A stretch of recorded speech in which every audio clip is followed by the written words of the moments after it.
వీక్షకులందరికీ నమస్కారం. అందరికీ నూతన తెలుగు సంవత్సరాది శ్రీ విశ్వావసు నామ సంవత్సర ఉగాది శుభాకాంక్షలు. మిథున రాశి వారికి ఈ సంవత్సరం ఏ విధమైనటువంటి ఫలితాలు కలగబోతూ ఉన్నాయో ఈ వీడియో ద్వారా క్లుప్తంగా తెలుసుకునేటువంటి ప్రయత్నం చేద్దాం. మిథున రాశి వారికి ఈ సంవత్సరం ఆదాయం 14, వ్యయం 2, రాజ్యపూజ్యం 4, అవమానం 3. ఈ రాశి వారికి మే 15వ తారీఖు వరకు గురుడు 12వ ఇంట తామ్రమూర్తి, తదుపరి జన్మ రాశి యందు సువర్ణమూర్తిగా సంచారం చేయబోతూ ఉన్నారు. శనేశ్వరుడు 30వ తారీఖు మార్చి వరకు 10వ ఇంట తామ్రమూర్తిగా, అంటే దాని తర్వాత మార్చి 30 తర్వాత 10వ ఇంట తామ్రమూర్తిగా సంచారం చేస్తారు. రాహుకేతువులు మే 21వ తారీఖు వరకు 10, 4వ ఇంట సువర్ణమూర్తులు, తదుపరి 9, 3 స్థానాల్లో రజతమూర్తులుగా సంచారం చేస్తారు. ఇక్కడ విషయాన్ని గుర్తుపెట్టుకోవాలి. ఈ సంవత్సరం దీర్ఘ సంచార గ్రహాలైనటువంటి గురు, రాహు, శనేశ్వరుల యొక్క బలము అనేటువంటిది ఈ రాశి వారికి లేదు. గతంలో రాహు యొక్క బలం ఉన్నది. గురుడు వ్యయస్థానంలో ఉన్న అర్ధశుభుడు, అంటే కొంత ఖర్చు పెట్టించేటువంటి స్థానంలో ఉన్న ఏ శుభ కార్యక్రమాలకో లేదా మనకు కావలసినటువంటి వాటికో ధనాన్ని ఖర్చు పెట్టిస్తూ ఉంటారు. ఇప్పుడు గురుడు కూడా 12వ స్థానాన్ని వదిలిపెట్టి జన్మరాశిలోకి ఆయన సంచారాన్ని మార్చుకున్నారు. అలాగే శనేశ్వరుడు 9వ స్థానాన్ని వదిలి 10వ స్థానానికి వచ్చారు. కంటక స్థానాలు అంటారు. కేంద్ర స్థానాల్లో శనేశ్వరుని యొక్క స్థితి అది అంత అనుకూలమైనటువంటి స్థితి ఏమీ కూడా కాదు. అనగా ఈ లెక్కను చూసుకుంటే దీర్ఘ సంచార గ్రహాలు ఏవి కూడా ఈ రాశి వారికి అనుకూలంగా లేవు. ఇటువంటి పరిస్థితుల్లోనే జన్మ జాతకం అనేటువంటిది చాలా ఉపయోగపడుతుంది.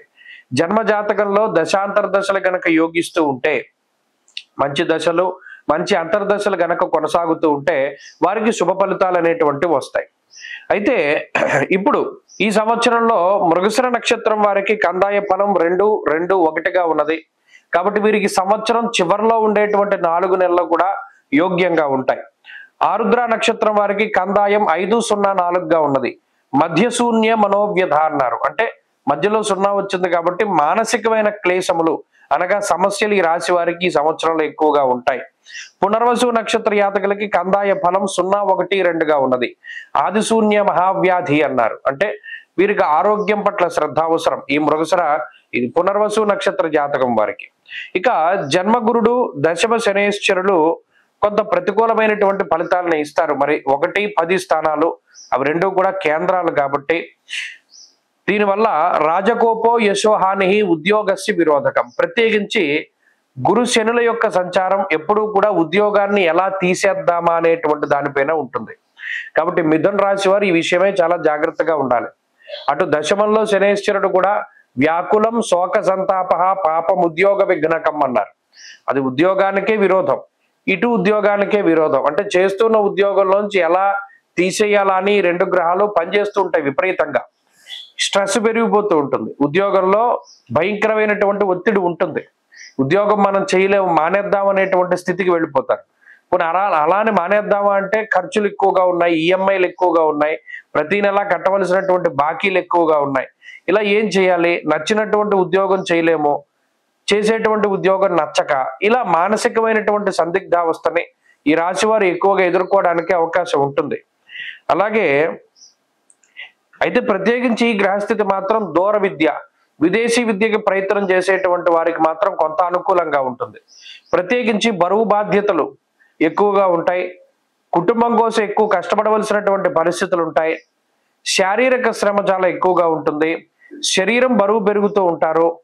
బరువు పెరగడం వల్ల వచ్చేటువంటి అనారోగ్య సమస్యలు కొంత బాధించడం, వంశపారంపర్యంగా వచ్చేటువంటి ఆరోగ్యపరమైనటువంటి ఇబ్బందులు కొంత ఎక్కువగా బాధిస్తూ ఉండేటువంటి పరిస్థితులు ఉన్నాయి.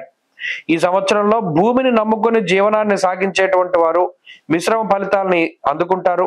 మద్యము, స్పెక్యులేషను, లిటిగేషన్ వ్యవహారాలు, వైట్ కాలర్ వృత్తి, మాంస విక్రయం చేసుకునేటువంటి వారు, పాత సామాన్లు కొని వ్యాపారం చేసేటువంటి వారు, మార్కెటింగ్ రంగంలో ఉండేటువంటి వారు, పొగాకు, పత్తి వ్యాపారస్తులు మరియు ఇన్సూరెన్స్ ఏజెంట్లు, రాజకీయ నాయకులకు ఈ సంవత్సరం కొంతలో కొంత శుభ ఫలితాలు వస్తాయి. దశమ స్థానంలో శనేశ్వరుడు ఇందాక మనం చెప్పుకున్నట్టు ఉద్యోగపరమైనటువంటి చికాకులకు ఆయన కారణమవుతారు. చేస్తున్నటువంటి ఉద్యోగాన్ని వదిలిపెట్టి ఏదైనా వ్యాపారం చేద్దామా, లేకపోతే ఇంకో చోట ఏదైనా మనం ఉద్యోగం వెతుక్కుందామా అనేటువంటి ఆలోచనలను ఎక్కువగా కలగజేస్తూ ఉంటారు.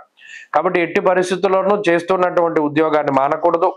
ప్రత్యేకించి ఉద్యోగంలో ఏదైనా మార్పు చేర్పులు చేయవలసి వస్తే చేతిలో ఇంకో ఉద్యోగం ఉంటేనే కానీ ఉన్న ఉద్యోగాన్ని వదిలిపెట్టకూడదు. అది ప్రధానంగా ఈ రాశి వారు గుర్తుపెట్టుకోవాలి. అలాగే దశమ రాహు సంచారం మారిపోయినది. 9వ స్థానం అందు రాహు ఉన్నారు. ముఖ్యంగా నవమ రాహు యొక్క స్థితి అంత మంచిది కాదు. అది గోచారంలోనైనా జాతక భాగంలో లగ్నాత్తు నవమ రాహు అయినా సరే అంత అనుకూలమైనటువంటి గ్రహం కాదు. భాగ్యము అనగా పూర్వపుణ్యాన్ని సూచించేటువంటిది. 9లో రాహు ఉండడం వల్ల పుణ్య కార్యక్రమాలు ఆచరించలేకపోతారు. తీర్థయాత్రలు, దైవ దర్శనాలు, పుణ్యనది స్నానాలు చేయలేకపోతారు. ప్రతి సంవత్సరం ఆనవాయితీగా ఏదైనా పూజాది కార్యక్రమాలు చేస్తూ ఉంటే ఈ సంవత్సరం ఏదో ఒక అడ్డు వస్తుంది. చేయనివ్వరు, గుడికి వెళ్ళనివ్వరు, పుష్కర స్నానం చేయనివ్వరు, ఏదైనా పుణ్యనది స్నానాన్ని చేయనివ్వరు. ఇలా మిథున రాశి వారికి దైవ బలాన్ని తగ్గించడానికి రాహు 90% కృషి చేస్తూ ఉంటారు. కాబట్టి ఇది ఒకంత మానసికంగా ఇబ్బంది పడేటువంటి అంశం. అలాగే ఆరోగ్యం పట్ల శ్రద్ధ అవసరం. అధికమైనటువంటి ఖర్చుకు అవకాశం ఉంటుంది. గృహములు, స్థిర చరాస్తులు, బంగారం వంటి వాటిని కొనుగోలు చేయడానికి, శుభ కార్యక్రమాలు చేయడానికి రాహు అవకాశాన్ని ఇస్తారు. అయితే పిత్రార్జితాన్ని వినియోగించుకుంటారు. తండ్రి వంశపారంపర్యంగా తాత ముత్తాతల నుండి వచ్చినటువంటి ఆస్తిపాస్తుల్ని అమ్ముకోగలుగుతారు, వాటిని అనుభవించగలుగుతారు. అలాగే వంశపారంపర్య వ్యాపారాలను కూడా చక్కగా ముందుకు తీసుకెళ్ళగలుగుతారు. ఈ రకంగా ఈ సంవత్సరం మొత్తము కూడా కొంత ఆర్థిక భారము, కొంత ఆరోగ్యంలో ఇబ్బందికరమైన పరిస్థితులు, అటు ఇటుగా ఉండేటువంటి పరిస్థితులు, కుటుంబ భారము, ఉద్యోగ పరిస్థితులు, వీటి మీద ఎక్కువగా కాన్సన్ట్రేట్ చేయవలసి వస్తుంది. ప్రత్యేకించి ఎక్కువగా నెత్తిపైన అప్పుల్ని పెట్టుకోవడానికి ప్రయత్నం చేయకండి. 10 రూపాయల వస్తువు కొనాలి అంటే 8 రూపాయలు మీ దగ్గర ఉంటేనే ముందుకెళ్ళండి. ఓ 2 రూపాయల అప్పు తీర్చగలుగుతారు కానీ 5 రూపాయల అప్పు అయినా సరే తీర్చలేరు. ఈ విషయాన్ని దృష్టిలో పెట్టుకోవాలి. ఈ సంవత్సరం మొత్తము కూడా వీలునంత దత్తక్షేత్రాల దర్శనం చేయండి. కురువపురం మహబూబ్ నగర్ మక్తల్లో ఉన్నది, పిఠాపురం తూర్పుగోదావరి జిల్లా, లేదా గానుగాపురం, లేదా ఇలా ఇతరత్ర ఏదైనా దత్తక్షేత్రాల దర్శనం చాలా మంచిది. దత్తక్షేత్రం ముందు నిద్రించిన మానసిక ప్రశాంతత వస్తుంది. గురుచరిత్ర పారాయణ చేయండి. సిద్ధమంగళ స్తోత్రాన్ని పఠిస్తూ ఉండండి. ఈ సంవత్సరంలో ఆరాధించవలసినటువంటి దైవం దత్తాత్రేయుడు. అనుకూల వారం సోమ బుధవారాలు. అదృష్ట వర్ణము ఎరుపు. అదృష్ట సంఖ్య 6. స్వస్తి.